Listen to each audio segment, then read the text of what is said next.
From our studios in Scottsdale, Arizona, this is Retirement News Online. Living in retirement means something different to everybody. Some choose to stop working completely, travel, and live the life that they dreamed about, while others may choose to stay active and continue working part-time or even volunteer. The important question is, what does it mean to you? Joining me is Ruiter and Bryan Geurink with Pathway Financial Design in Grand Rapids, Michigan. Guys, welcome back.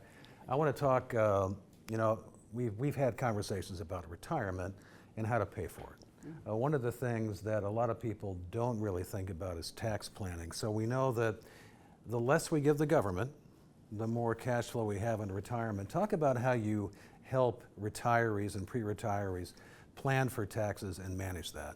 That is my specialty in the Pathway Financial Design Network here. So thanks for asking me that. Sure. So a lot of people understand tax planning when you're accumulating wealth. A lot of us get that because we do that for 30, 40 years of our lives.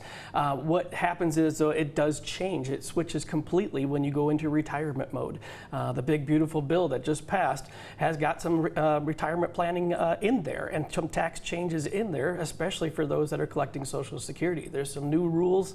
We're still learning those because it just got signed into law, but extra deductions to help make that less taxable, put more money in your pocket. That's a great thing. This is actually a great time of year later this year is to start talking to your planner or your tax person about making sure that your plan is not being ruined by the big beautiful bill, or if it's going to be helped by the big beautiful bill, to see how it's going to affect you. I think most of the changes for most income people under $150,000, it's going to be a help. And I think it's going to be a great thing over the long run.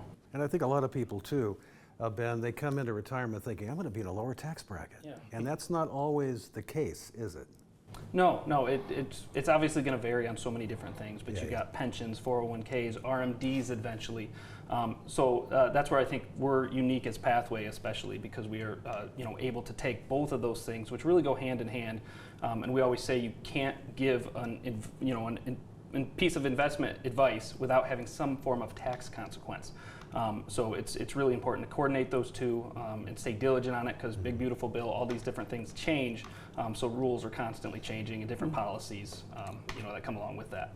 And good, I'm going to talk a little bit about RMDs because you brought up one of my favorite conversations, required minimum distributions. I don't think a lot of people are aware that, like for example, you're taking them at 73. Let's say you got $1 million. That first RMD is probably going to be about 40 grand, but it gets larger over time, right? And then you kind of have to plan for that. Talk about that conversation and how you adjust for that. Yeah, that's where you do the tax planning and you start adjusting the withholdings as you need to account for those. Or sometimes you talk about qualified charitable distributions, where you can actually take money out that fulfills the required minimum distribution, send it to a charity of your choice, and you don't have to pick that up as income. You don't get the deduction, but you're not getting the deduction if you're not itemizing anyway.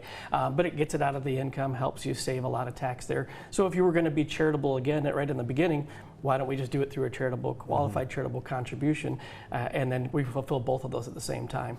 Let's talk about Roth conversions. That's always a fun topic too, and a good idea. Not necessarily for everybody, but there's some opportunities now that probably didn't exist before with some insurance solutions there, but Roth conversions are a good way to minimize taxes.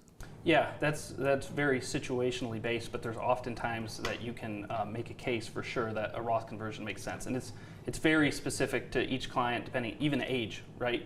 Earlier on in your life, sometimes it makes sense to be a little more aggressive with that versus later. Maybe it doesn't, and it does come down to tax laws again, right? Are you going to be in a lower tax bracket? And if you are in a lower tax bracket when you retire, oftentimes you can take a good chunk of taxable money and not pay tax on it as the current law stands. So it's really depending on your age, your situation, what buckets of money you have where, all that type of thing. Yeah. And lastly too, some say that now taxes are on sale, okay? They're still low. Would that make more sense to do a Roth conversion at a time like this than it would be later on when tax rates are higher? Again, it's going to be a case-by-case basis, but generally, yes. I mean, you're trying to maximize that 12% tax bracket. That's usually the main one we're trying to maximize. So it'd be a good time to, in November, to talk to your tax guy or financial planner to say, hey, look, my income's lower this year. Can we do something to maybe, yes, we're going to cause a few taxes here, but in the long run, 30, 40 years down, and we never have to worry about taxes in the future, that's a big savings over the long run. That sounds like planning.